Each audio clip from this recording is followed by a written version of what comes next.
Bapak Ibu, saudara-saudari, anak-anak yang terkasih dalam Tuhan, selamat pagi. Natal adalah hari yang mengagumkan. Karena Allah itu jatuh cinta dengan manusia. Saking cintanya, Dia itu memberikan kepada kita putranya yang tunggal. Dia lahir ke dunia, menyertai perjalanan hidup kita, sama dalam segala hal dengan kita kecuali dosa. Natal juga disukai dengan beberapa musik paling indah yang pernah dibuat.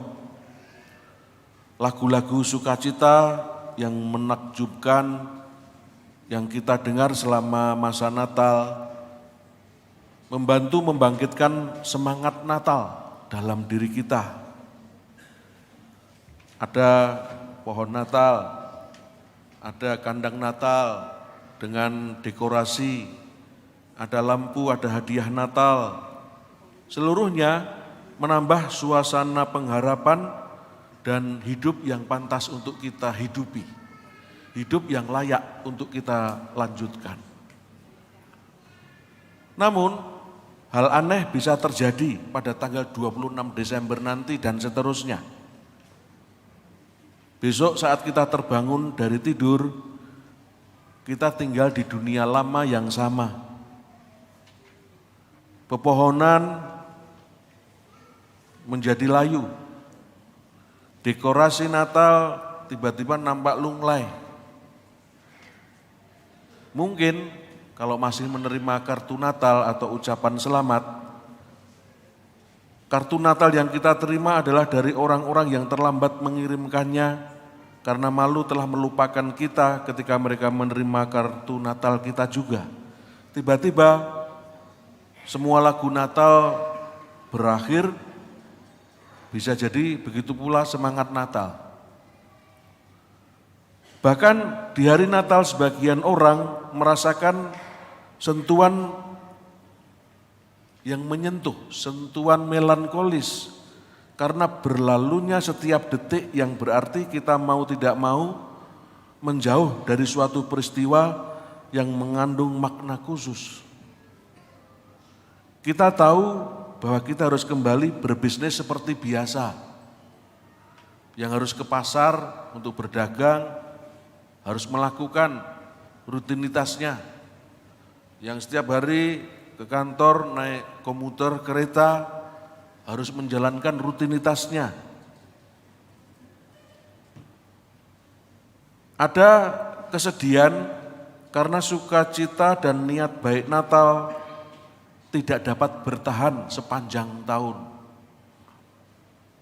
Apakah ada hari lain yang dipenuhi dengan lebih banyak emosi bagi kebanyakan orang dibandingkan Natal?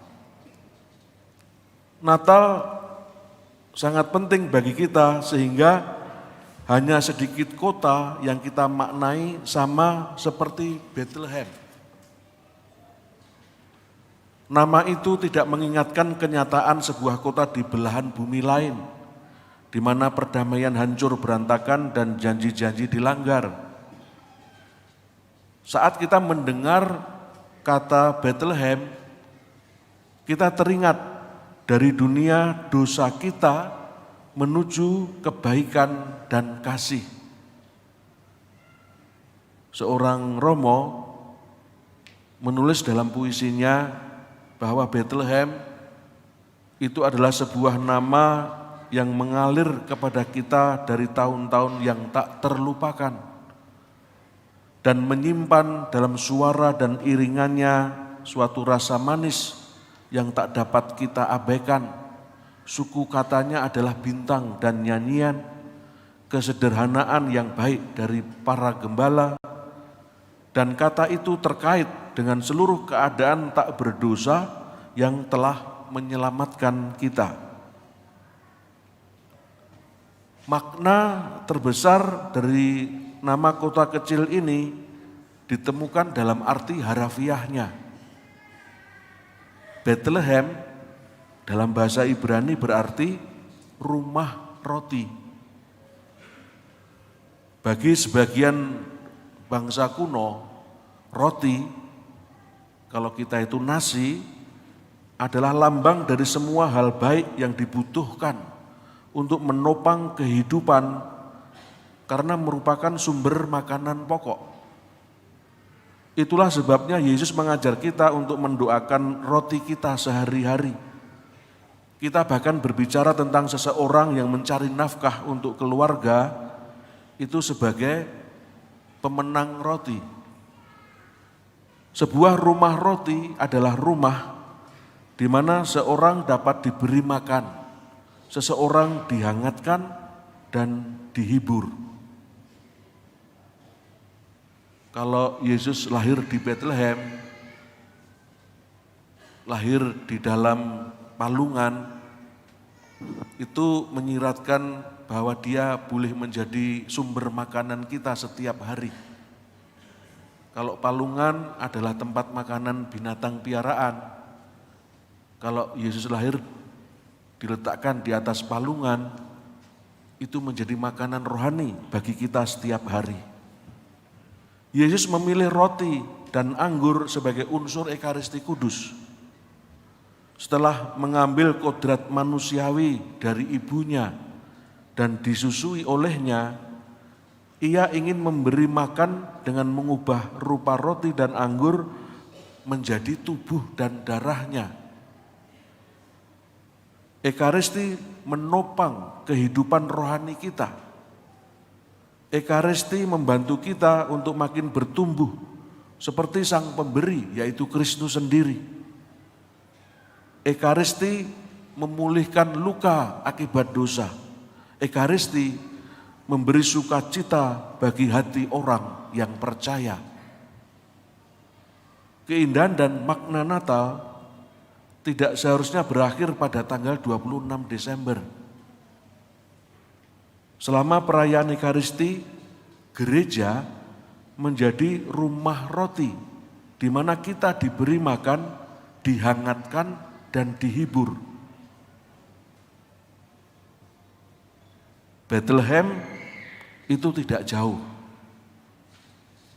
Bethlehem itu dapat ditemukan di setiap gereja Katolik.